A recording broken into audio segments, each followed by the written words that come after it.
Gracias. Para quienes tienen que liquidar el convenio. Entonces, lo que siempre tenemos que tener presente, siempre, es cuál fue el criterio con el que se redactó el artículo, ¿sí? La interpretación histórica, diría yo, ¿sí? ¿Y cuál sería la interpretación? Siempre hay una compensación entre el viaje de ida y el viaje de regreso. Si vamos a Buenos Aires, algún momento ese que viajó a Buenos Aires vuelve de nuevo a su tierra, a su casa, a su lugar de origen. Entonces se entiende que hay una compensación perfecta, se entiende, pero es una simplificación de los signatarios del convenio, de que entre lo que sería el viaje de ida y el viaje de vuelta. ¿Ok? Por supuesto que lo que se busca es asignar con cierta simplicidad los recursos. Se graba solamente el 100% en el viaje de ida y se queda a la espera, se queda en suspenso a cuando se ocurra el viaje de vuelta. Y en el momento del viaje de vuelta, la jurisdicción de donde sale el viaje de retorno, digamos, es la que graba al 100%. Curiosidades del convenio es la única, la única forma que adentro del convenio se asigna el 100% de un ingreso a una única jurisdicción. ¿Por qué? Porque se está a la espera de ¿qué? De la compensación, que generalmente ocurre, pero no necesariamente ocurre. ¿Está claro? Pero bueno, en esas cuestiones de la simplicidad es en donde nosotros nos hemos metido. Para avanzar en la clase de hoy, cuyo propósito es terminar con todos los temas del convenio multilateral, menos con el artículo 13 del convenio multilateral. El convenio multilateral, en su artículo 13, habla de todo un enfoque a todo que son cuestiones agropecuarias, con un propósito que es proteger a las jurisdicciones productoras de bienes primarios. Ese tema tan pero tan específico lo hemos dejado para mañana. Mañana van a tener una única comisión a las horas 20, que va a ser teórico o práctica. Va a estar a cargo del contador Améstica y de la contadora Liliana Romero. ¿Ok?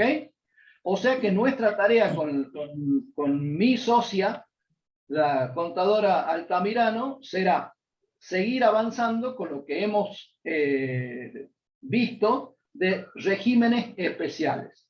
Vimos el artículo 6 en profundidad, ¿sí? Y también vimos el artículo 9 en profundidad. Hoy vamos a desarrollar, para terminar el trabajo práctico, el artículo 10, que habla de profesiones liberales, consultorías y empresas consultoras. Yo te propongo, Patricia, empecemos por ahí y después vamos tapando los huecos que han quedado, pero porque son de menor aplicación. Son casos como compañías de seguros, etcétera, etcétera. Vamos desarrollando de entrada, digamos, las cosas que están vinculadas con el trabajo práctico para que vayamos concluyendo ese tema. Y Bien. no me olvido de que el día viernes, a ver, déjame que lo chequee. Sí, viernes. El viernes 19 de noviembre, a horas 14, tomen nota de esto, 19 de noviembre, a horas 14, tienen clase de consulta. Y esa clase de consulta va a estar a cargo del contador Julio Aramayo y de Carlos Humberto Ibarbura. ¿Ok? Bien, pasados los avisos parroquiales, vamos a poner nuestro power para empezar a desarrollar Bien. un temita que está en el artículo 10, profesiones liberales, consultorías y empresas consultoras. Vayan ustedes a su material donde tienen el convenio multilateral para que hagamos primero que nada el desarrollo de la lectura de este artículo, que parece simple pero tiene sus vericuetos. Dice así el artículo 10. En los casos de profesiones liberales ejercidas por personas que tengan su estudio, su consultorio, oficinas o similares en una jurisdicción y desarrollen actividades profesionales en otra, fíjense en la problemática, tienen su estudio, su oficina en una jurisdicción y desarrolla su actividad. ¿Cómo es la actividad? Profesional. Profesional la desarrolla en otras. Entonces, ¿qué concluye el convenio? La jurisdicción en la que se realiza la actividad, repito que es profesional, entonces esa jurisdicción donde se realiza la actividad podrá gravar el 80% de los honorarios en ella percibidos o devengados. Y la otra jurisdicción, ¿cuál es la otra? ¿Cuál es la otra? Es donde no se realiza la actividad. Quiere decir donde está el estudio, el consultorio o las oficinas o algo similar, póngale en el nombre que quiera, ¿sí? Esa grava la porción restante del ingreso. Si el 80% va donde se desarrolla la actividad, el 20% restante va donde tiene digamos, la sede, por llamarlo de alguna manera, y solamente para unirlo con el artículo 6 de actividades de la construcción. Vamos despacito al análisis de la filmina. Artículo, ¿dónde está tratado este tema? Artículo 10. Profesiones liberales, consultorías y empresas consultoras. En realidad no dice eso el título, el convenio. El convenio, ojo, ubíquense históricamente, temporalmente, en dónde estamos. Una menos, Patricia, ¿no? No te vayas. Perdón, se me fue por estar admitiendo los estudiantes. Perdón, ahí está. Recuerden que el convenio tiene sus años, ¿sí? Es del año 77. Entonces, ¿de qué habla? Habla de estudio, consultorio, oficinas o similares. El auge de las consultorías, el auge de las empresas consultoras es posterior. Hoy este concepto engloba esta nueva manera de realizar actividades profesionales. ¿Cuál es la actividad que tenemos que describir? ¿De qué se trata? Dice el convenio, cuando las personas tengan su estudio, consultorio u oficina o similares. Cuando dijo similares, abrió la puerta que lo llamen como quieran, ¿ok? Pero tiene que tener esas características. ¿Similares a qué? A consultorio, a estudio o a oficina. Si lo tienen en una jurisdicción, pero desarrollan su actividad profesional en otra, entonces, ¿qué va a pasar? Los ingresos, no importa si son devengados o percibidos, cada jurisdicción establecerá el método de imputación y tendrá que discutir con el artículo 9 de la ley de coparticipación, tema que ya he tratado yo personalmente cuando di impuesto a las actividades económicas en saldo. ¿Sí? Esos ingresos, ¿cómo los puede gravar? 20% donde está el estudio y 80% donde realiza la actividad. Por ejemplo, yo tengo mi estudio en Salta. Ahí trabajo generalmente. Ahí tengo mi biblioteca. Ahí tengo todos mis papeles. Ahí es donde normalmente la gente que me busca me encuentra. Pero puedo tener un cliente en Jujuy, por hacerlo sencillito y cercano. ¿Está claro? Entonces, de los honorarios que me pague mi cliente en Jujuy, supongamos, voy a hacer una tarea a un supermercado en Jujuy o a una empresa constructora en Jujuy, como mi estudio profesional está ubicado en Salta, entonces Salta tiene el 20%. Y donde se realiza la actividad, ¿dónde se realiza la actividad? Se supone que la actividad se realiza en el lugar en el cual el profesional se desplazó. O sea, en Jujuy yo voy a asesorar, sería el de 80%. Esto, como ustedes lo ven, da para poner en el medio un montón de situaciones. Primero que nada, yo puedo desarrollar el 99% de la tarea en Salta y solamente me desplazo para, por ejemplo, se trataba de una consulta tributaria. Entonces yo estudio, me quemo las pestañas una semana, consulto a todos mis compañeros de cátedra qué les parece la respuesta, les pido que me pasen jurisprudencia, discutimos el caso adentro del estudio, estamos una semana detrás de una respuesta y la respuesta a lo mejor tiene 4 renglones. ¿Está grabado o no está grabado con IVA tal o cual actividad? Por ejemplo. ¿Entienden? No es exactamente dónde se ha desarrollado el trabajo, porque yo estoy seguro que mi tarea profesional se desarrolla muchísimo más en donde está el estudio. Pero como la interpretación del convenio donde se realiza la actividad se lleva el 80%, no está midiendo tiempos, está distribuyendo geográficamente. 20% donde está el estudio, 80% donde está la actividad. Y después, ¿qué más dice en un párrafo que está bien, en este caso, con punto y aparte dentro del artículo 10? Igual tratamiento se aplicará a las consultorías y empresas constructoras. ¿Ok? Y empresas, perdón, consultoras. Empresas consultoras. Ese parrafito, eso fue agregado a la letra originaria del convenio multilateral. ¿Ok? Bien.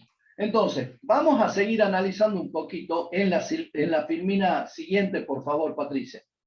Bien. Que es la 74. Ahí está. A ver, no pasó. Un segundito. Ahí está. Bien. Primero que nada, cuando hablamos de profesiones, la resolución esta del 2020, en realidad lo que está haciendo es ordenando casos concretos, dice en el artículo 59 el concepto fundamental. Esa prestación debe ser de servicios de profesiones liberales. Si el asesoramiento es de otra cuestión, entonces no. Eso es un servicio y ese servicio queda fuera del régimen, de los regímenes especiales y por ende debe ir por el régimen general del artículo 2. ¿Ok? Y existió un caso famoso, o por lo menos que nos ha traído alguna discusión, pero también luz en este tema, vinculado con los gastos. ¿Cómo se prueba el sustento territorial? ¿Cómo se prueba el sustento territorial? Que es la base de todo lo que es impuestos locales, ingresos brutos, convenio multilateral. Y está este caso, Muchnik, lo tengo, es la resolución de la Comisión Arbitral 11 del 2005. Primero le digo en qué concluye y después, acá le cuento al revés, le cuento el final de la película y después le voy a contar cómo se armó la trama. Así le ponemos un poco de suspenso y nuestros alumnos no se aburren y no dicen después, Hayes es un plomazo. ¿Ok? Que yo sé que lo dicen, yo sé porque los chismes me llegan. Muchnik, 2005, han pasado 16 años de esto. Termina concluyendo con esto. Los gastos realizados en una jurisdicción son la prueba que dan el sustento territorial para demostrar el ejercicio de la actividad en la jurisdicción. ¿Qué jurisdicción era? Era la jurisdicción de Tucumán, donde se estaba discutiendo el caso. Muchnik no era solamente Muchnik, sino que también era otro señor Alurralde, otro socio que se llamaba Jasper, y entre ellos estaban asociados y formaban una sociedad anónima que prestaba asesoramientos. ¿Dónde estaba esta empresa? Estaba en Ciudad de Buenos Aires, estaba en la Cava. Empiezo contándoles. Resulta que la provincia de Tucumán tiene que contestar a una presentación que la efectúa esta empresa, Muchnik, Alurralde, Jasper y Asociados, porque tenía en su contra esta empresa una determinación impositiva que la había realizado la provincia de Tucumán. Los tucumanos dijeron, usted vino a mi jurisdicción, Tucumán, y prestó sus servicios de asesoramiento. Así que usted me tiene que tributar a mí y no a la Cava. A mí, porque está prestando asesoramiento en Tucumán. Y usted pisó el palito, y el palito que pisó es porque hizo gastos efectivamente realizados en la jurisdicción de Tucumán. La empresa se presenta y le dice a la Dirección General de Rentas de Tucumán que ellos desarrollan servicios profesionales en el área de relaciones públicas y que asesoran sobre imagen institucional, en comunicaciones, en todo lo que sean aspectos comunicacionales. ¿Vieron que está de onda el tema del asesoramiento de imagen y demás, sobre todo ahora el asesoramiento político? ¿Quién le solicitó los servicios a esta empresa que, repito, estaba en Buenos Aires y prestaba servicios de asesoramiento? Era el Banco Empresario de Tucumán.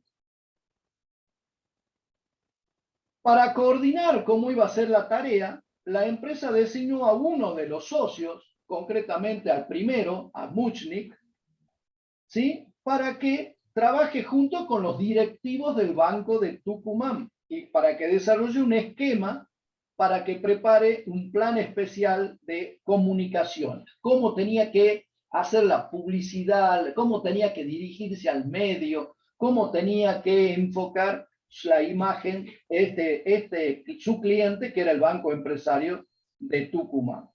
¿Qué tenía que hacer? Formar un comité de comunicaciones y tenía que formar, y aquí quiero destacar este término, formar a directivos y a dependientes del banco. O sea, asesorar a la gente de adentro del banco de cómo tenían que tratar a la gente, cómo tenían que expresar, cómo tenían que hacer sus comunicaciones internas y externas.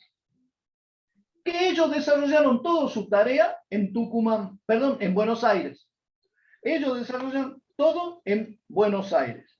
Y que ahí hicieron los eventos y que ellos en realidad no se movieron, no hicieron gastos en Tucumán.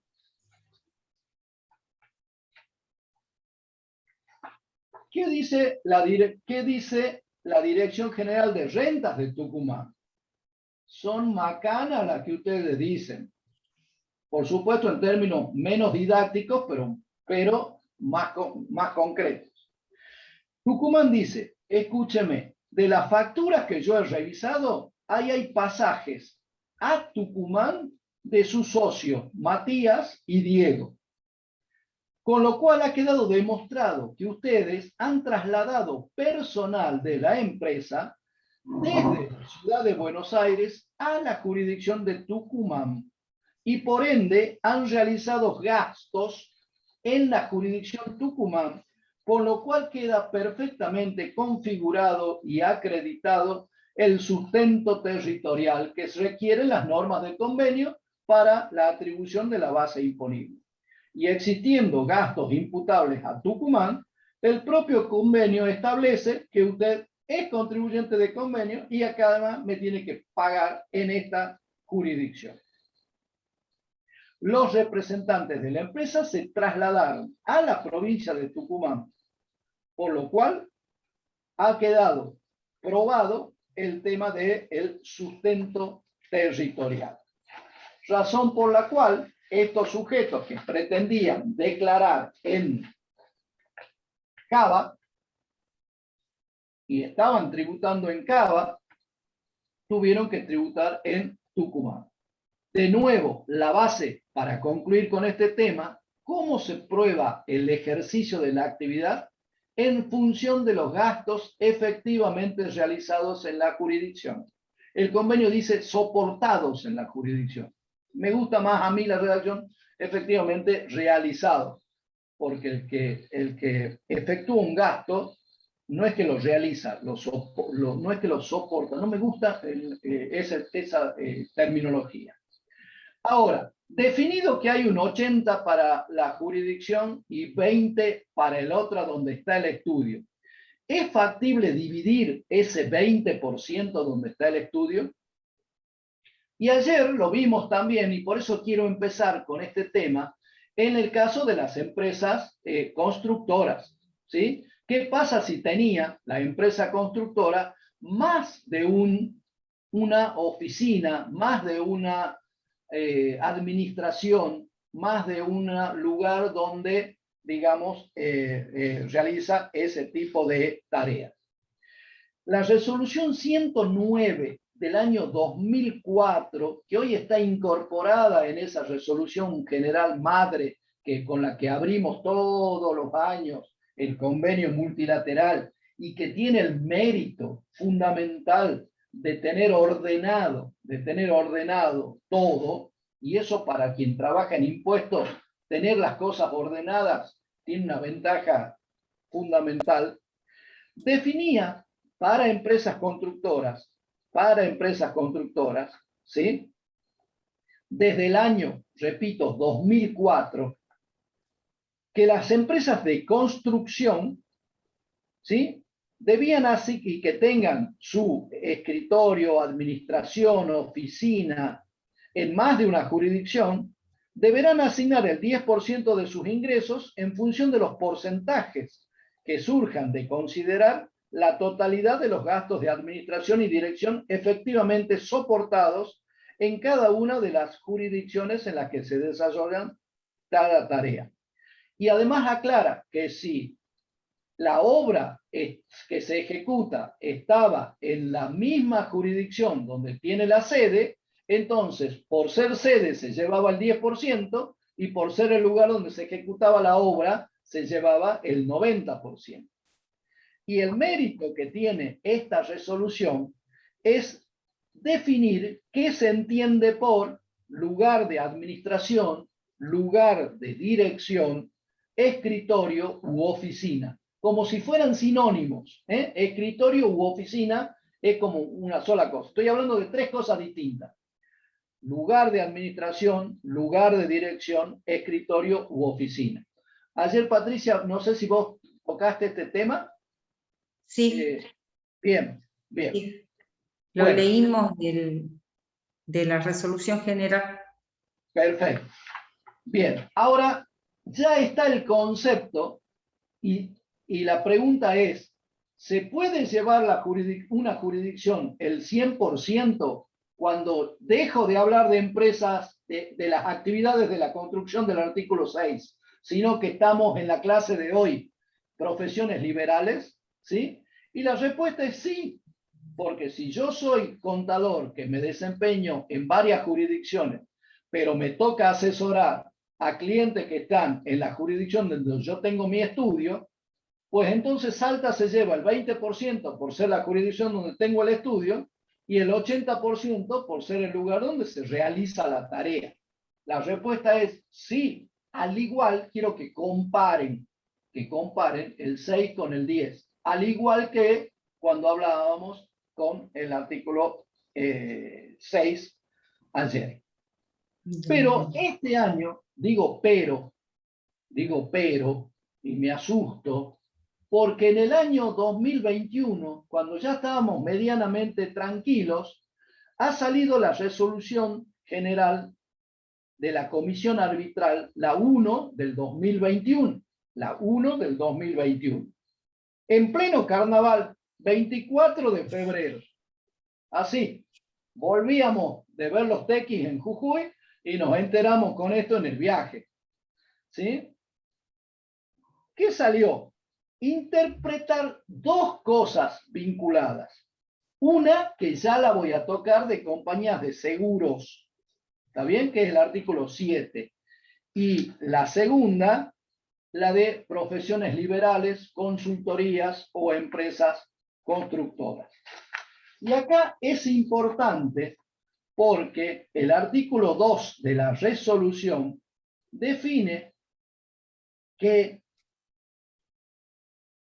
el alcance de los términos de las palabras administración, escritorio u oficina será el mismo que ya se definió cuando expidió la resolución 109 del 2004. O sea, el mismo concepto vigente cuando hablábamos de empresas constructoras también va a existir, va a ser la misma interpretación cuando tratemos profesiones liberales.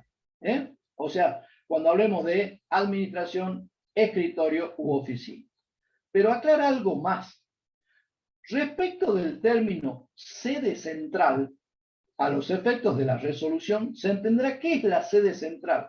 Es el lugar o el espacio físico de carácter permanente. Y ahí está la palabra mágica, de carácter permanente, en donde se toman o se ejecutan decisiones o acciones esenciales concernientes con la operatoria. ¿Qué operatoria concretamente habla? Enseguida, la de seguros. El hecho de que una jurisdicción participe de la distribución del 20% correspondiente a la administración, estudio, consultorio u oficina, no obsta a su participación en la distribución del 80% restante cuando esos ingresos correspondan al desarrollo de la actividad. O sea, responde, ¿una jurisdicción se puede llevar el 100? En realidad no es que se lleve el 100, se lleva el 20 porque le corresponde y se lleva el 80 porque también le corresponde. No es que se lleva el 100 de entrada, el 20 porque está la sede, o la de oficina, o el estudio, y el 80% porque es el lugar donde se ejecuta la actividad. Y es factible dividir el 20% de la jurisdicción donde está el estudio y habría que ver en cada caso concreto. Yo particularmente prefiero dejar esto como consulta, como duda, porque hay que ver, hay estudios que son muy, muy grandes que a su vez se subdividen, digamos, en distintas jurisdicciones provinciales. Piensen en las grandes empresas de consultorías, de auditoría que ustedes conocen, que se desarrollan en el país. ¿Ok? Así que, dicho esto, la filmina que sigue corresponde a profesiones liberales, ya no. No, bien. No, ya no. A ver, lo corroboro, pero ya no. No, ya no. Ya no. Para que quede entonces más concreto, ahora le dejo la palabra a la contadora Altamirano para que desarrollemos la última parte del caso práctico que teníamos ayer. Bien, perfecto. Vamos al trabajo práctico. El enunciado, ustedes ténganlo en la mano y vamos a ir, voy a dejar de compartir un segundito. y voy a compartir la solución, ¿ok? Ahí estamos. Bien. Vamos leyendo entonces el enunciado. Servicios profesionales. Lo primero que me tengo que ubicar acá, que de vuelta está, cobra importancia la actividad profesional. Bien lo dijo recién el contador Hayes, y lo comparó muchísimo con el artículo de construcción, el 6, donde había una tipicidad objetiva. O sea, ¿qué es lo que importaba? La actividad de construcción. Acá lo que importa es la actividad profesional. Si no hay actividad profesional, o supónganse que está la actividad profesional, pero a su vez también vende libros ese profesional, recuerden lo que tenían recién en la filmina. Toda la parte de comercialización la voy a guiar a través del 2 del convenio, y por la parte netamente de honorarios profesionales de mi actividad profesional, me voy a guiar por el artículo 10. Eso no pierdan de vista. Entonces, lo que interesa aquí es la actividad profesional. Veamos qué nos dice. Se trata de una persona humana, de profesión contador, responsable inscrito en el IVA y con estudio profesional y domicilio fiscal en la provincia de Salta. Ejerce su actividad profesional en Salta y en Jujuy. O sea que ya de por sí hay una actividad interjurisdiccional. Hay 2 jurisdicciones involucradas. Durante el mes de septiembre, y aquí nuevamente, ¿sí?, lo diferenciamos del artículo 2 del convenio, únicamente estamos analizando el mes que ha transcurrido, que es el mes de septiembre. Mes a mes vamos analizando la facturación de ese profesional. Entonces, durante el mes de septiembre tuvo las siguientes operaciones. Importes netos de IVA de corresponder. Y vamos al primero. Facturó honorarios por auditoría realizada a un cliente de Jujuy por 60.000 y mantiene al día el pago de su matrícula en el Consejo Profesional de Ciencias Económicas de Jujuy. Y ahí me freno. ¿Por qué? Porque es importante. Porque yo podría decir, como bien les explicaba recién el contador Calles, no, pero yo a Jujuy no voy, no pongo el pie en esa jurisdicción, no tengo intenciones de estar en esa jurisdicción, y lo primero que seguramente va a hacer Rentas de Jujuy es ver si tengo una matrícula o no en Jujuy para justamente firmar balances, certificar manifestaciones de bienes, etcétera, ¿sí? Entonces, fíjense qué importante esta prueba. El solo hecho que se haya matriculado en Jujuy es como que ya no hay vuelta atrás. Y ahí ustedes tienen nuevamente nombrado lo que estaba en la filmina, el caso este de Munchnik, Alurralde, J y Asociados. ¿Qué es lo que resuelve la comisión arbitral? Donde se corrobora todos los pasajes, las estadías en hoteles, que justamente coincidían con todas las auditorías que ellos hacían en el banco, o sea que sí estaban actuando en cuanto a su actividad profesional en la jurisdicción de Tucumán. Entonces, presten atención siempre a ese tipo de cosas. ¿Qué es lo que voy a hacer aquí? Perdón, acá te Sí. interrumpo con esto. Sí. No importa incluso si los gastos son muchos o son pocos. Lo que tiene que probarse es, como dice Burit-Goñi, haber puesto el pie en la jurisdicción.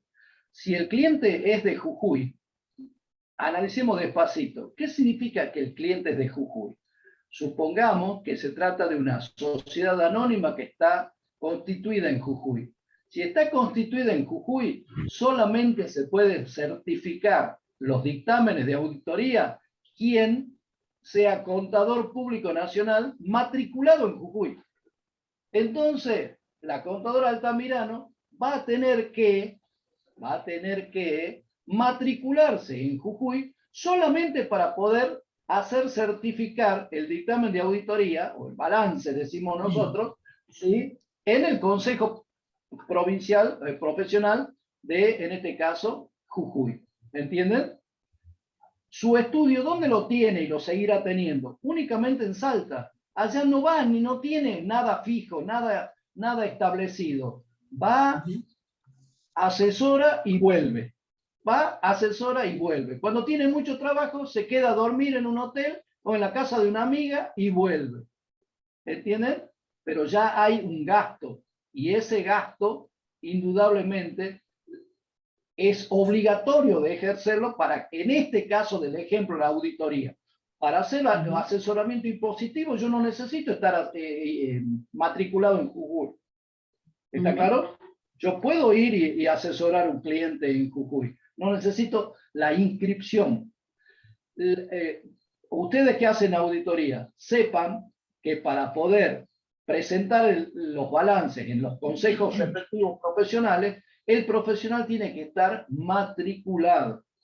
Y para estar matriculado, no solamente tiene que llenar la ficha, sino, y lo digo por experiencia propia, me ha pasado a mí de tener que ir a jurar el código de ética en el Consejo Profesional de Jujuy. Y en su momento también me tocó en el de la Cava. O sea, he puesto el pie en la jurisdicción y sin duda he realizado gastos en la jurisdicción. ¿Entienden? Pero, ojo, eso es para la auditoría. Si fueran servicios comunes o tributarios, que sería nuestra especialidad, digamos, no necesita estar matriculado. Entonces, ¿cómo queda el caso? Salta se lleva el 20% del ingreso. ¿Por qué, contadora? Bien. ¿Por qué se lleva el 20%? Porque aplicó el artículo 10. Nuevamente tengan en cuenta, perdón, ¿sí? ¿No le parece medio mucho el 20%? Y no, aquí es donde estoy realizando, tengo mi oficina y estoy realizando el gasto. Lo que quiero insistir es en este concepto. No hay pichuleo ni hay prorrateo. Hay porcentajes fijos preestablecidos en el convenio multilateral. 20%. Y listo. Aunque se quede a dormir una sola noche. Exactamente. Bueno, lo que sí queremos que les quede en claro que nuevamente lo que estamos haciendo aquí es distribuir bases imponibles. Y antes de ir a los números, también un poco ampliando lo que nos decía el contador, algo como la matrícula profesional, inclusive si un inspector, espero que no nos esté escuchando, pero si toma, supónganse 3 consejos profesionales cercanos, Tucumán, Jujuy y Salta. Y puede ver tranquilamente, no hace falta ni siquiera ver si hay gastos o no en el territorio, y puede detectar varios profesionales inscriptos. Por ejemplo, algo que se da bastante común es la gente de Rosario de la Frontera, que está muy al límite de Tucumán, buscan asesoramiento en los estudios de Tucumán. Entonces, ¿qué pasa con ese profesional de Tucumán? Se tiene que inscribir en Salta para certificar balance, etcétera, etcétera, ¿sí? Entonces, fíjense qué importante el dato ese de que esté matriculado en Jujuy, ¿sí? Ni siquiera hace falta que le pida al Consejo Profesional de Jujuy una nómina de rentas, supongamos que le pida una nómina. Con solo entrar actualmente a la web, estamos todos ahí, ¿sí?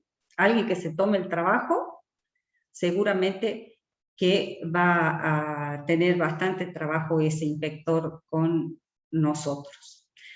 Bueno, vamos entonces a lo que sería esa distribución de los 60.000 pesos. Tenemos nuestras 2 jurisdicciones involucradas, pero como el enunciado nos dijo que Salta es el único lugar donde se ejerce la administración, donde yo tengo mi oficina, voy a tomar sobre los 60.000 el 20%, 12.000. Recuerden lo que les dijo hace un rato el profesor, si tuviera a su vez una oficina en Jujuy, ese 20% lo más justo sería es que lo prorratee en función de los gastos que tenga que compartir entre ambas jurisdicciones, ¿sí? Como hicimos el de construcción. Por eso cuando estudian la parte profesional, véanlo también comparándolo con la parte de construcción y les va a quedar bastante claro. Bueno, ¿y qué pasa con el otro 80%? Lo voy a imputar a la jurisdicción de Jujuy, o sea, a los 48.000 pesos ya quedarían imputados a la provincia de Jujuy. Si no hay dudas o no querés agregar algo más, Marcelo, seguimos. Simplemente el concepto, 20% donde tiene el estudio, 80% donde realizó la actividad. La actividad profesional, ¿ok? Pero yo le aseguro que mucha actividad profesional la debe haber realizado en Salta, porque se debe traer las carpetas, se debe traer fichas, claro, mucha tarea, ¿me entienden? Pero bueno, estos son porcentajes y son así, fijos, ¿ok? Así exacto, que la simplicidad conspira contra el criterio de estricta justicia. Métanselo eso en la cabeza.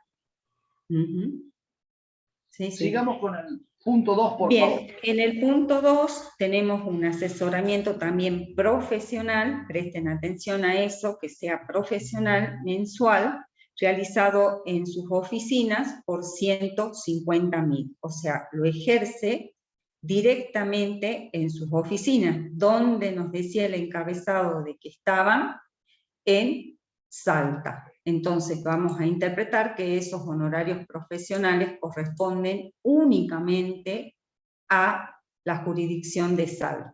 Pero como le tengo que repartir también el 20%, en definitiva, Salta se termina llevando por este tipo de ingresos el 100%, que eso también hace un ratito se los explicaba el contador. Pero ahí también insistimos a los fines didácticos. No se lleva el 100, se lleva el 20 más el 80. ¿Eh? Está bien. Esa es la manera de aprender. Para que no se pierdan, exactamente. Para que no se confundan, no metan la pata y lleguen rápido al título. Eso. Fíjense qué interesante el punto 3. Dice, facturó 10.000 pesos por trabajos especiales de planificación fiscal a un contribuyente de Corrientes, que vino a la provincia de Salta a buscar alternativas de inversión. El trabajo fue realizado totalmente en Salta y no se verifica gasto alguno que diera sustento territorial en la provincia de Corrientes. Entonces, no es totalmente diferente al punto 1. ¿Por qué? Porque no fue este profesional hasta la jurisdicción de Corrientes y realizó gastos. Por lo tanto, Corrientes, siempre aquí sitúense en la jurisdicción. Corrientes no tiene el derecho de solicitar ese 20%, ese 80%, por la actividad profesional, ¿ok? Entonces, decimos ahí, no hay gastos que generen sustento territorial. Totalmente distinto a lo que logró acá comprobar Rentas de Tucumán y que se trataban de honorarios muy importantes, ¿no? O sea que fue un buen hallazgo por parte de Rentas de Tucumán. ¿Qué va a suceder aquí? Como no hubo la intención de nuestro contador de ir y ejercer su actividad profesional en Corrientes, y por todo lo que dijimos de que ese cliente viene a Salta, porque él es el que está interesado en realizar inversiones en nuestra provincia, y el estudio que él realiza es con respecto a datos de aquí, de Salta, en ningún momento pisa la jurisdicción de Corrientes, le van a corresponder a Salta por el 80% de la actividad profesional 8.000 y por el 20% de donde está el estudio 2.000 pesos. De esa manera logramos conformar los 10.000 pesos de ingreso que tiene por esa planificación fiscal.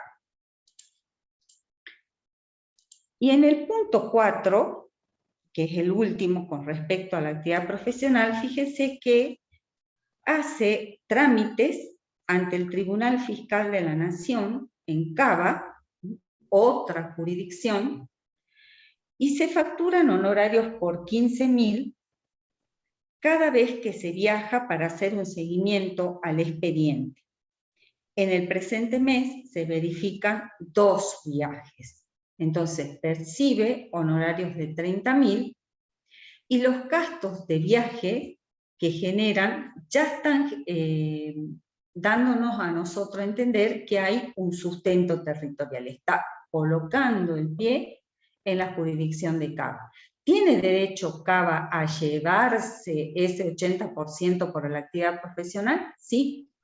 Entonces vamos a tomar el 80% de 30.000 y son 24.000, y a la administración en Salta le vamos a asignar el otro 20% y nos va a quedar en 6.000.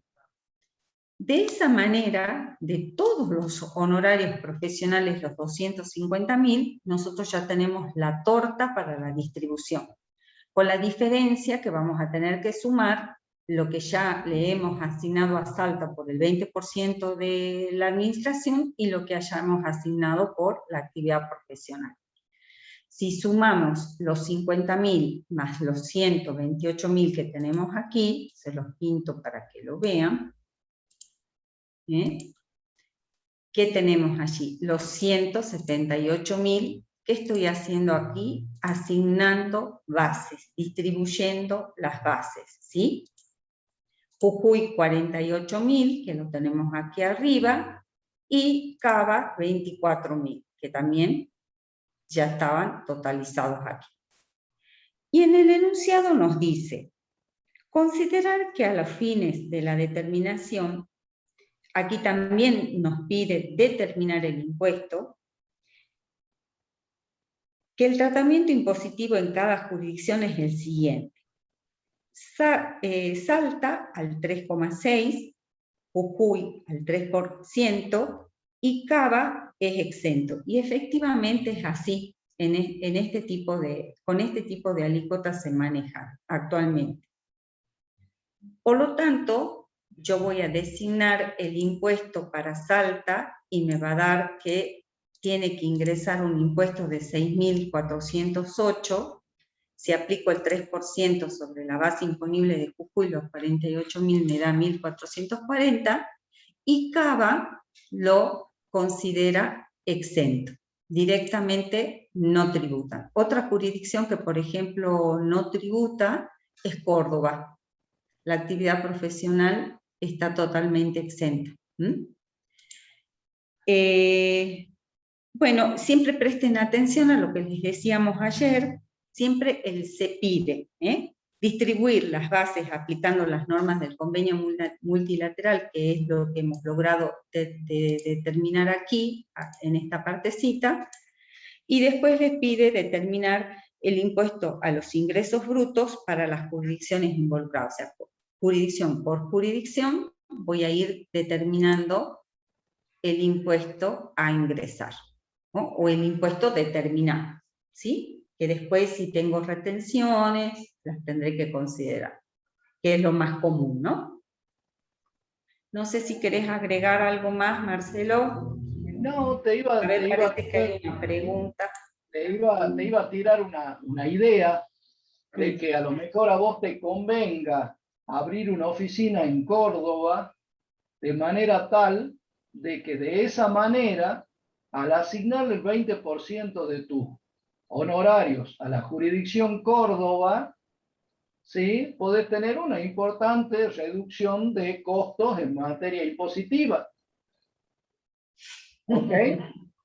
No harán eso los grandes estudios de provincia de Buenos Aires que abren una sucursal o un kiosquito en Cava. Ok.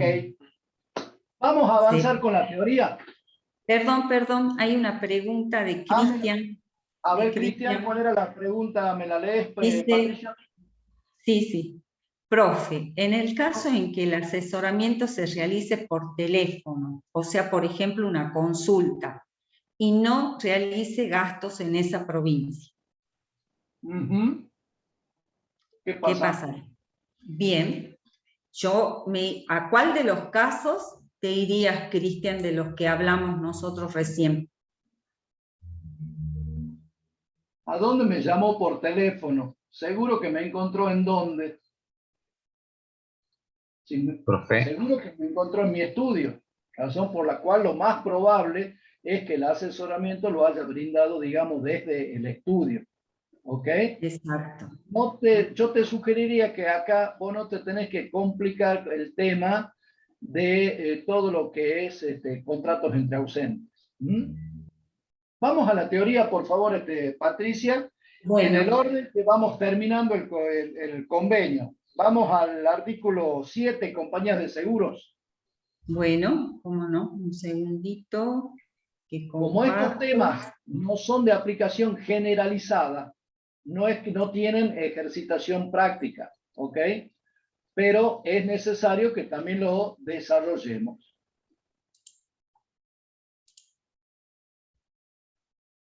Un segundito. Ahí está. Entidades de seguro. Bien, vamos a la letra del convenio. Dice así, dentro de regímenes especiales. ¿Por qué son regímenes especiales? Porque son actividades que los signatarios del convenio han aislado para darles este tipo de tratamiento, por razones de simplicidad. En los casos de las entidades de seguros, de capitalización y ahorro, de créditos o de ahorro y préstamos, no incluida en el régimen del artículo siguiente, lo cual nos obliga a leer el artículo siguiente, que lo que quiere decir es que está fuera del régimen de la ley de entidades financieras. Entonces, empezamos a leer de nuevo el artículo 7. Cuando se trate de entidades de seguros, de capitalización y ahorro, créditos y ahorro o préstamos, pero que no sean entidades financieras, bueno, ahí voy a estar en el artículo 7. Vuelve a analizar lo mismo. Cuando la administración o la sede central se encuentre en una jurisdicción y se contraten operaciones relativas a, y ahí subrayan ustedes, bienes o personas situadas o domiciliadas en otras. ¿Qué significa? Se contrata, por ejemplo, un seguro sobre un inmueble, un seguro de incendio sobre un inmueble que está en Córdoba. Se contrata un seguro de vida sobre una persona que está domiciliada en Salta. ¿Entienden? Y tiene, ¿qué es lo que tiene? La sede central en otro lugar. Generalmente, ¿dónde tienen la sede central estas entidades? En Cava, cercana de donde se mueve el mundo financiero, diría yo. ¿Ok? Entonces, ¿qué es lo que se ha analizado acá concretamente? Que el 80% de los ingresos provenientes de cada operación se lo asigna a donde está radicado el bien o domiciliada la persona. Y el 20% donde se encuentre la administración o la sede central. Tomándose en cuenta el lugar de la radicación o el domicilio del asegurado al tiempo de contratación de los casos de seguros de vida o de accidente. Y acá me gustaría que agreguen ustedes que cuando hablamos de la radicación, es la radicación física, es donde está el bien físicamente al momento de la contratación del seguro. ¿Por qué? Y ya lo voy a explicar. Vuelvo al comienzo. Artículo 7. ¿De quién estoy hablando? Supongamos de una compañía de seguros. 20% donde está la sede central. Si aparte de la sede central hay otra administración, se aplica el régimen especial. Se redistribuye ese 20% en función de los gastos efectivamente soportados en las distintas administraciones. Y el 80% restante el 80% restante va a la jurisdicción donde están situados los bienes o radicadas las personas. A ver, ¿cómo dice la ley? Situadas los bienes o domiciliadas las personas. Me gusta más el término domiciliadas las personas. Radicación o domicilio. El convenio habla de la palabra domiciliadas las personas. Genéricamente, estas son las actividades: seguro, capitalización, crédito, ahorro y préstamo. ¿Qué pasó con las administradoras de tarjetas de créditos o tarjetas de compra? ¿Qué les dijo? Que debían incluirse en el régimen general. Pero desde el 2005 ya se revocó el criterio. Las entidades, por ejemplo, como esta que tenemos, tarjeta naranja, no es hacer publicidad, es simplemente mencionarlo en la casuística, ¿sí? Esa actividad es una actividad financiera, pero no es una entidad financiera regida por la ley de entidades financieras, razón por la cual entra en el artículo séptimo, ya no se discute más, entra en el régimen especial. Los casos de círculos de ahorro para fines determinados también entra porque es artículo 7, entidades de seguros. Vamos a la que sigue, Bien. Patricia. Sí. Gracias. Seguimos con entidades financieras. Sí, pero quiero cerrar el 7 de los casos de las compañías de seguros. Quiero hacer hincapié en la expresión que tuve de la radicación física de los bienes, ¿sí? Hay bienes que tienen una radicación jurídica y a su vez están en otro lugar físico. Por ejemplo, los rodados. Los camiones tienen una matrícula y esa matrícula, por ejemplo, está en el registro nacional de la propiedad del automotor. Y decimos, está radicado en ¿cómo se dice? El registro número 5 de Salta. Sí, pero a lo mejor ese camión está en una obra o está trabajando en Córdoba, por ejemplo. ¿Entienden? Entonces, si se saca una póliza de seguro sobre un camión que está trabajando en Córdoba porque está en una empresa constructora desarrollando un puente y está trabajando ahí, el 80% no va para Salta, que es donde está radicado jurídicamente. Va para Córdoba, que es el lugar donde físicamente está el camión al momento de la contratación del seguro. ¿Soy claro? Bien.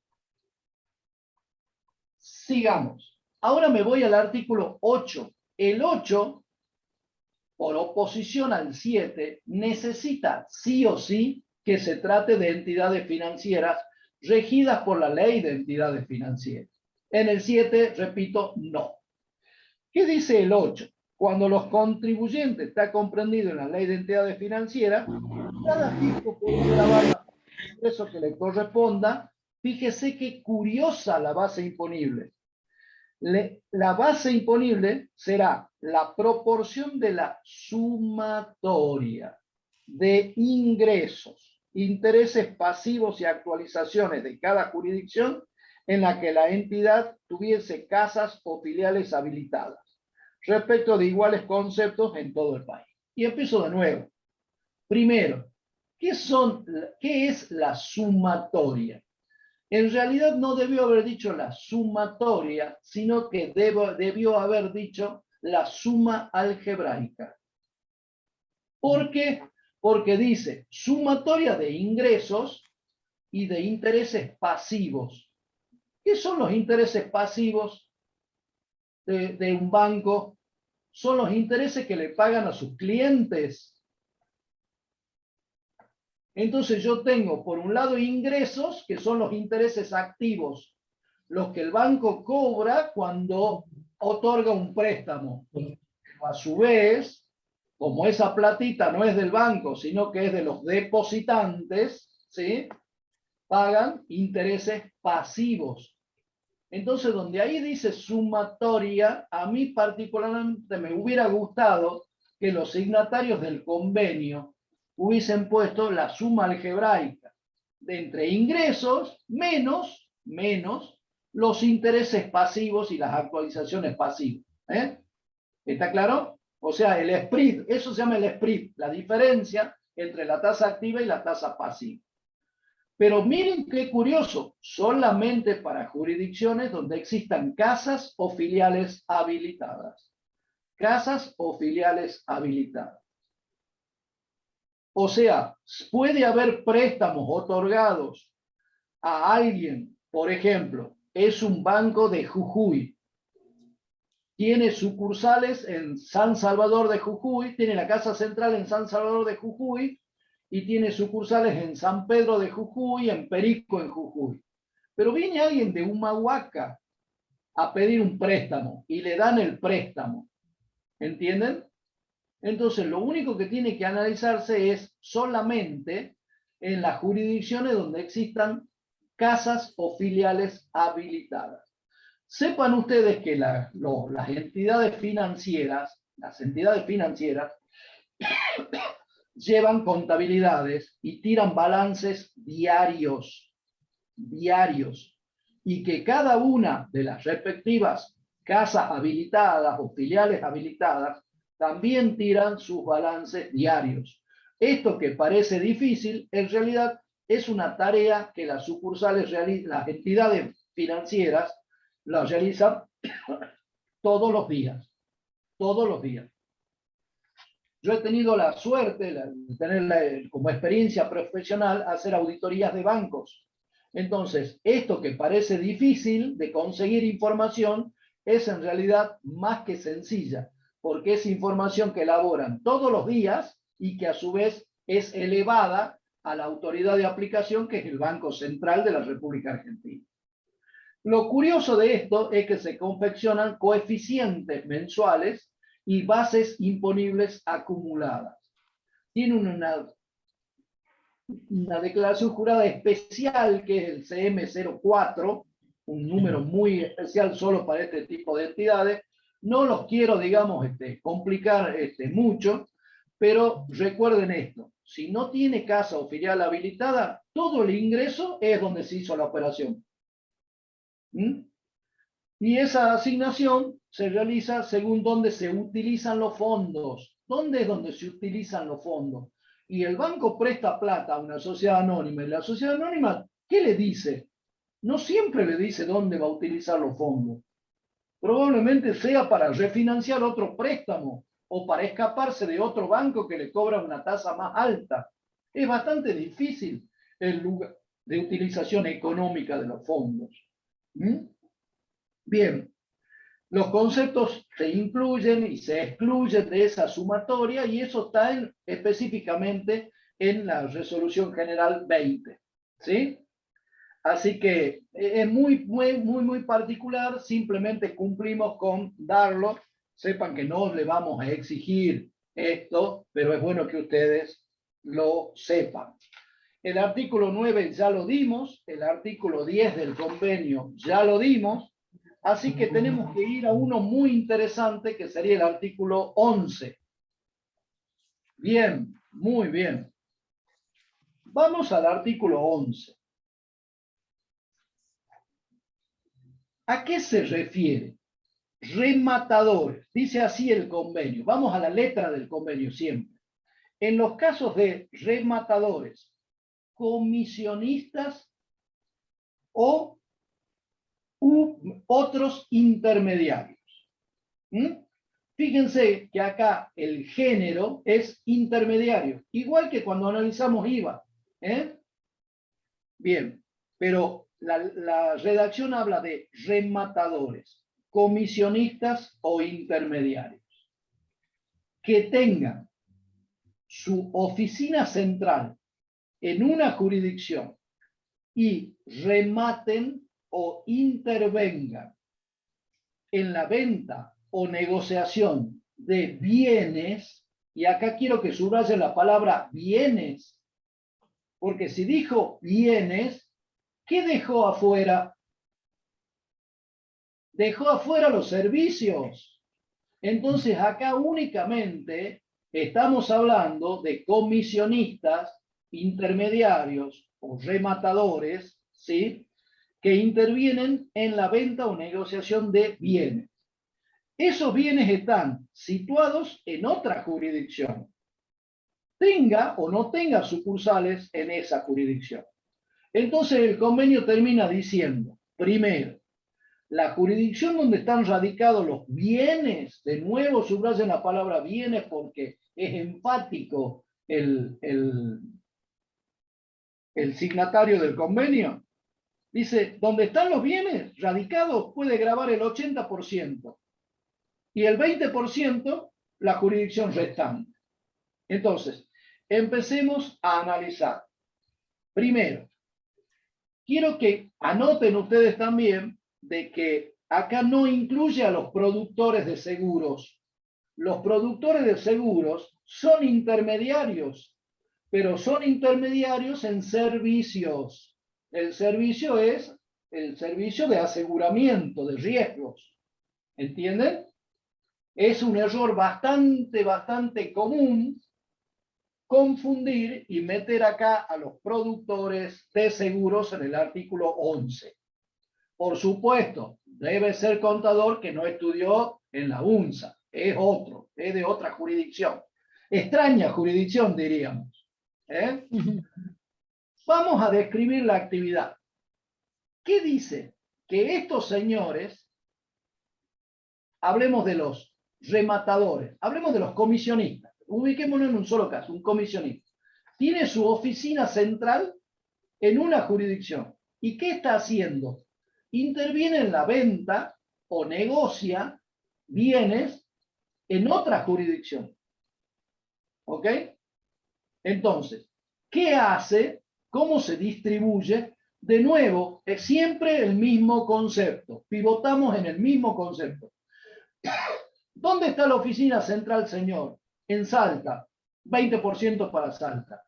Pero los bienes, ¿dónde están? No, en realidad yo soy intermediario en la venta de vacas y esas vacas están en la Pampa Húmeda, concretamente en Santa Fe. Ah, bueno, si usted logró la compra de la venta de las vacas en Santa Fe, en donde sea, a la jurisdicción donde están radicados los bienes.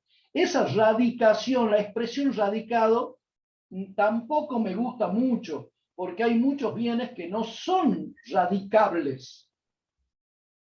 Las vacas, por ejemplo, ¿me entienden?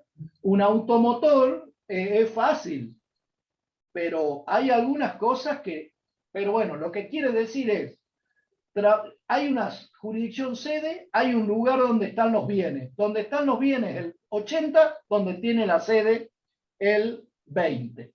¿Ok? Sigamos avanzando. No corresponde cuando existen servicios. El régimen se refiere a quién? A todo tipo de personas, ya sean humanas o sean jurídicas, pero debe efectuar de manera habitual esa tarea, de manera habitual. Debe ser comisionista.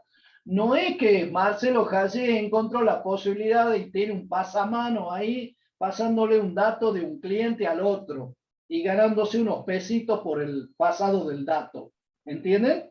No, tiene que ser en forma habitual esa actividad. ¿Y en qué consiste la actividad de un intermediario? En acercar las partes, ¿sí? Acercar la oferta a la demanda, la necesidad a el ofrecimiento. Genéricamente, ¿de quién estamos hablando? De los martilleros o rematadores, estamos hablando de los mandatarios que veíamos en el artículo 20 de la ley del IVA, estamos hablando de quienes actúen en nombre propio, pero por cuenta ajena, ¿sí? Por cuenta de terceros, decíamos también en el IVA. ¿Se acuerdan? ¿Vieron cómo se vinculan los conceptos? Hay que volverlos a tomar. ¿Los intermediarios de servicio entran en el régimen del artículo 2? Sí, y el ejemplo concreto para Resina, Gabriela, es el caso que di de los productores de seguros, ¿sí? Hay intermediación en otros servicios, en muchos otros servicios. Por ejemplo, servicios de salud, los que venden medicina prepaga, por ejemplo, los que venden afiliaciones, etcétera, etcétera. Vamos a la que sigue, Patricia. Sí, no sé si quedó claro entonces la pregunta de Resina Gabriela, o sea, dice, entonces los intermediarios de servicios entrarían en el régimen general del artículo 2.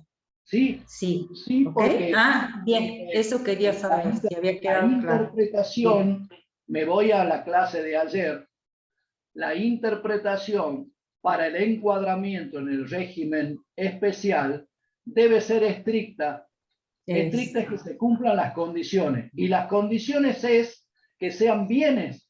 Y no está intermediando en bienes, está intermediando en servicios. Servicios de medicina, servicios de salud, servicios de aseguramiento, etcétera, etcétera. Razón por la cual no podría estar en el 11, sino que están en el 2. Si no están en el régimen especial, pues entonces tiene que ir al régimen general. No se salva del convenio, no se salva del convenio. Entra por un lado y si no entra por el régimen especial, recién analizo si va al régimen general. ¿Ok? Bien. Profesor, ¿y los que venden productos de cosméticas con cartillas? Con bienes. Está intermediando en bienes. Ese Claro, sí entraría. entraría ¿Ok? entonces porque... En el régimen especial, porque está intermediando en bienes. Si en vez de vender productos de cosmética o productos de adelgazamiento, por ejemplo, que venden cosas, etcétera, etcétera, que se toman, se comen y demás, son cosas, o sea, no son servicios. Entran en el 11 y no entran por el 2. ¿Ok? Bien, está entonces. Ok. Pasamos entonces a la por favor. otra Filmina, aquí. Bien. Bueno, me parece que me adelanté. No incluye a los que prestan servicios de intermediación. Servicios. Por ejemplo, los que venden celulares, pero por cuenta y orden de terceros. ¿Sí? En realidad son los que acercan la necesidad al que vende el celular. No son ellos los que lo venden, sino que quien efectúa la venta, sobre todo en esa época, en el año 98, solo vendían los celulares las empresas, digamos, oficiales, lo que llamamos los grandes. Y acá resumimos la intermediación. Si es en bienes materiales, es el 11, régimen especial. Y si son servicios, la intermediación es en servicios, entonces va por el artículo 2. Y de nuevo tenemos siempre la misma pregunta. ¿Es factible para dividirse el 20% de la jurisdicción de la oficina central? Y creo que sí, vuelvo a enfatizar, creemos que sí, no me quiero quedar aislado. Creemos que sí, pero ¿y cuál sería la distribución del 20% si hay varias oficinas? Bueno, en función de los gastos efectivamente soportados. Eso ha sido ratificado ahora en el 2021 por esta resolución 1 que le acabo de mencionar. Bien, ¿qué otro caso nos tocaría? Sigamos con los rematadores. Hay una resolución interpretativa. ¿Qué significa resolución general interpretativa? Primero, que de la casuística que se ha producido, la comisión arbitral ha sacado una resolución para que sea de aplicación general, como diciendo, ojo, este es el criterio que prima para nosotros. Sepa que, ¿qué se entiende por radicación de bienes? Fíjense que es del año 2021. Se entiende por lugar de radicación de bienes donde están situados en qué momento, en el que acabo de decir, en el momento de la comercialización. ¿Dónde está el bien al momento de la comercialización? Así como decíamos, ¿dónde está el camión al momento de hacerle el contrato contra incendio o el contrato contra accidente? ¿Dónde está en el momento de la comercialización? No interesa la radicación jurídica, que es el caso de en qué registro está inscrito, si fuera un bien registrable. Otro concepto importante de esta resolución es ¿qué se entiende por lugar de radicación de bienes cuando coincide con la jurisdicción donde está la oficina central? No hay problema, el 20% se distribuye en función de los gastos y ya dijimos qué gastos, los efectivamente soportados en donde se encuentra la oficina central. Es siempre el mismo criterio. Ahora, ¿qué gastos a considerar? ¿Cuáles son los gastos? Los gastos para definir coeficientes son todos los del año anterior, todos. Pero acá llega a algo, por lo menos yo diría novedoso hasta el año 2021. Yo llevo 35 años trabajando en el tema impuestos y recién ahora encuentro el tratamiento especial para el primer año. ¿Qué pasa en el primer año si tengo distintas jurisdicciones? Entonces se reparten partes iguales. ¿Por qué? Porque todavía no hay una estabilidad, digamos, en el tema de la realización de los gastos. ¿Ok? Y vuelve a ratificar de que este artículo 11 no tienen que ser chorlos de pensar que cualquier intermediación entra en el artículo 11, solamente cuando la intermediación es sobre cosas muebles. Por ende, repetimos una y mil veces, no entra la intermediación de servicios. Servicios. Hay gente que dice, yo me dedico a vender celulares. No es cierto. Usted se dedica a la intermediación en la venta por cuenta ajena de celulares, porque le lleva el cliente a la empresa, a Telecom, a Claro, a todas estas empresas que venden, y le dice, che, tengo un cliente que quiere comprar. Y después el contrato se hace entre personal y el usuario. Y el que queda en el medio es el mandatario. Es el mismo caso del mandatario en el IVA, el que queda afuera. ¿Ok?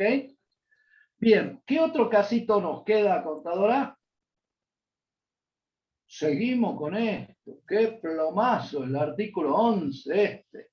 Ya dijimos todo. ¿Qué pasa si coinciden en el lugar, la oficina donde están radicados los bienes? No me cabe duda, el 100%. Pero a mí no me gusta hablar del 100%. Prefiero hablar del 20 más el 80. Porque así no me voy a olvidar nunca. ¿Ok? ¿Y qué se entiende por oficina central? Ahí tenemos el concepto, es el lugar, el espacio físico, y ahí lo importante para destacar es de carácter permanente. Y si es central, es que ahí se toman decisiones o se toman acciones para la operatoria o actividad de toda la empresa. Es donde se toman las decisiones gerenciales, diría yo, donde se toman las decisiones que afectan a toda la entidad, a toda la organización. Seguimos con la FIMIN 80. El caso particular de intermediarios de acopiadores de grano no vale la pena que lo desarrollemos acá porque lo vamos a confundir. Mañana vamos a desarrollar, mañana se va a desarrollar el artículo 13 que se refiere específicamente a la operatoria de todo lo que es agro. Así que vamos acá a donde nos marcan. Hablemos de otro caso. ¿Cuál es el caso concreto que queremos hablar cuando nos referimos al artículo 12? El artículo 12 se refiere a prestamistas. Pero, ¿es cualquier caso de prestamistas? Y la respuesta es no, porque cuando leo el artículo 12, el artículo me dice, en los casos de prestamistas, pero tiene ahí un aditamento. ¿Cómo es el prestamista? Hipotecarios o prendarios.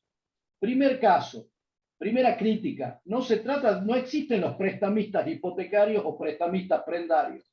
Existen prestamistas cuyos préstamos otorgados tienen garantía hipotecaria o existen prestamistas cuyos préstamos acordados son con garantía prendaria. Pero los prestamistas hipotecarios, ¿entienden? Pero bueno, entendemos cuál es lo que ha querido decir el legislador. Legislador dije, sí. ¿Para qué? Para que caigan como chorros. No existe legislador acá. Signatarios del convenio. Porque esto fue un convenio. Ojo con eso. Eso para ver si están atentos nomás. Y para que se ría la contadora Altamirano. Así por lo menos le saca ventaja al tiempo que está compartiendo conmigo. Y no me lo cobre. Vamos al artículo 12. En los casos de prestamistas, hipotecarios o prendarios, que no estén organizados en forma de empresa. Ya hay otra condición. No organizados en forma de empresa. ¿Qué otra condición le pide? Que tenga su domicilio en una jurisdicción y la garantía, acá lo importante es la garantía, se constituya sobre bienes, de nuevo subrayamos la palabra bienes, inmuebles o muebles, situados en otra. O sea, el préstamo se otorga en un lado, pero el bien que garantiza el préstamo está en otra jurisdicción. Entonces, si estamos en ese caso, ¿qué es lo que dicen los signatarios? ¿Cómo arreglan este entuerto? La jurisdicción donde se encuentren los bienes puede gravar el 80%. Y la otra jurisdicción, ¿cuál es la otra jurisdicción? Y es el lugar donde se otorga el préstamo, se hace el contrato. ¿Me entienden? Vamos a explicarlo un poquito. De nuevo los porcentajes fijos, inamovibles, 80 y 20. Pero veamos los requisitos que lo tenemos en esta filmina que desarrolló también el contador Simensen, Ewes, Aramayo. Vamos acá. ¿De quién estamos hablando? De prestamistas, prendarios o hipotecarios. Mala la redacción, por supuesto, porque son prestamistas que otorgan préstamos con garantía hipotecaria o con garantía prendaria. Criticado esto, vamos a ver qué es lo que me pide que se cumplan de manera concurrente. Requisitos. No estar organizados en forma de empresa. O sea, tiene que ser una persona humana, ¿sí? Que no está organizado en forma de empresa. Segundo, que tenga su domicilio en una jurisdicción, pero que la garantía del préstamo otorgado sea sobre bienes. Y esos bienes, ya sean muebles o sean inmuebles, esos bienes, al momento de otorgarse el préstamo, esos bienes están situados en otra jurisdicción. ¿Cuál sería el caso? En Salta se otorga un préstamo a alguien que tiene, por ejemplo, ofrece como garantía un inmueble que tiene en Córdoba. Entonces, la jurisdicción donde se encuentran los bienes, Córdoba, se lleva el 80% sin hacer nada. ¿Por qué? Porque ahí están situados los bienes. Y el domicilio del prestamista, ¿sí? Por el solo hecho de que el prestamista tiene ese domicilio en esa jurisdicción, se lleva el 20%. ¿Qué interpretan los signatarios del convenio? Hay actividad. Siempre, recuerden, el hecho imponible de ingresos brutos es el ejercicio de la actividad. En la problemática, medir el ejercicio de la actividad. Y el problema de la problemática, ¿cuál es? Encontrar esa medida cuando esa actividad se realiza en 2 o más jurisdicciones. ¿Qué porción de la torta le asignamos a cada una de esas jurisdicciones? Entonces, encontraron esta salida. ¿Habrá otras mejores? Probablemente, tantas como la imaginación. Pero las que están en el convenio son estas. ¿Dónde está el bien que garantiza 80%? ¿Mueble o inmueble? Es fácil, es muy fácil cuando decimos inmueble, pero cuando el bien es mueble, se otorga sobre un camión. El camión está radicado en el registro número 5 de la ciudad de Salta, pero en realidad está trabajando en una obra en Córdoba. Vuelvo al caso que comentábamos antes. ¿De qué radicación está hablando? O, a ver, quiero ser prolijo y volver a leer el convenio. Viene situados. Situado no es lo mismo que radicado. Situado es que está en ese sitio en un determinado momento. ¿Qué momento? Momento de otorgamiento del préstamo. O de firma de la garantía, que seguro que es el del otorgamiento del préstamo. Porque nadie va a prestar si no se asegura primero alguna garantía prendaria o inmobiliaria o hipotecaria. Bien, vamos acá. Se encuentren físicamente ubicados los bienes. La alternativa sería la radicación jurídica. Y no es la radicación jurídica donde está inscripto. No nos gusta, no es la aplicable.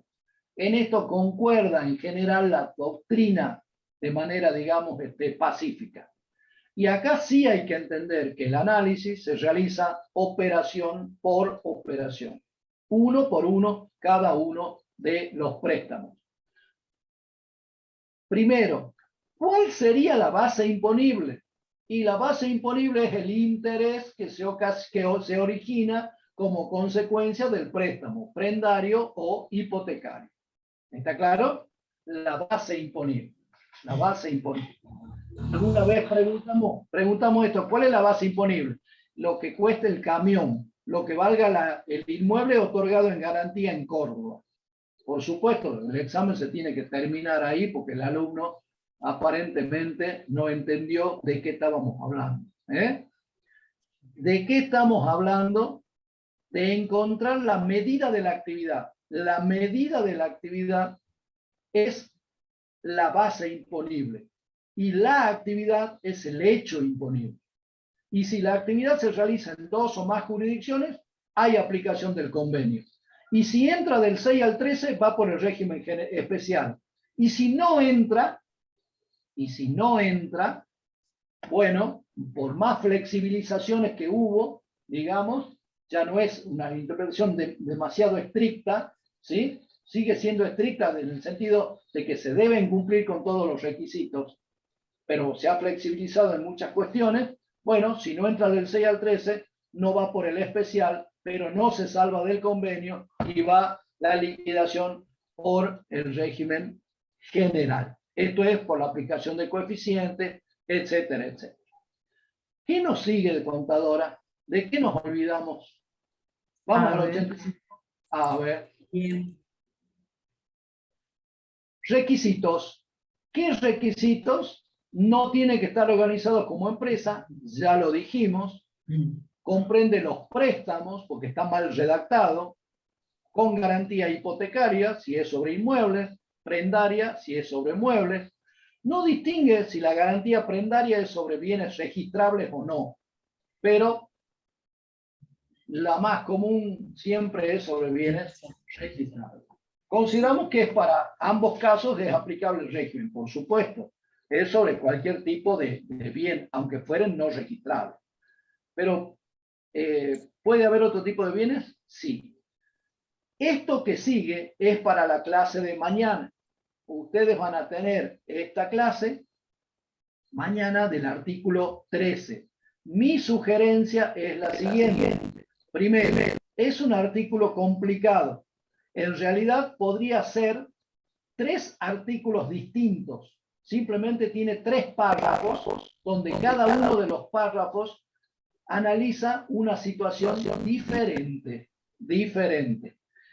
Mi consejo de docente viejo, ¿sí? O de viejo docente, me parece que quedaría mejor, ¿sí? Es, aunque son sinónimos en este caso, me parece, es que lo vayan leyendo, que lo vayan analizando y mañana van a tener una estupenda clase donde van a terminar de entender todo a través del desarrollo teórico conjuntamente con lo práctico. Nada es absolutamente teórico y nada es absolutamente práctico. Por eso creemos que la mejor manera de enseñar esta temática es así, con la explicación teórica y con un caso práctico que lo que hace es reforzar los conceptos que volcamos en la teoría. Contadora, si tiene algo para decir, o calla para siempre. Nos vemos mañana. No, nada, solo recomendar el foro, si es que tienen dudas para el parcial.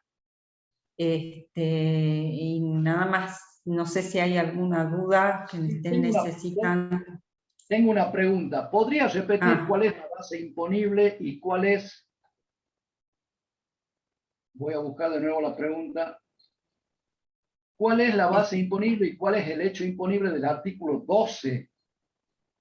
Estamos hablando de prestamistas. El hecho imponible es la actividad de prestar y la base imponible son los intereses.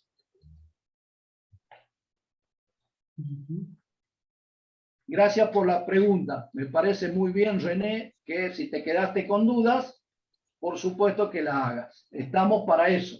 Y si no, siempre tenés el foro o siempre tenés la próxima clase.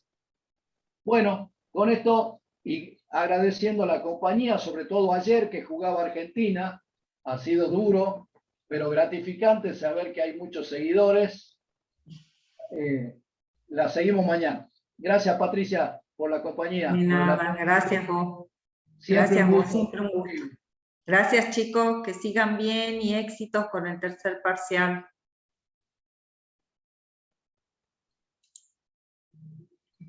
Buenas noches.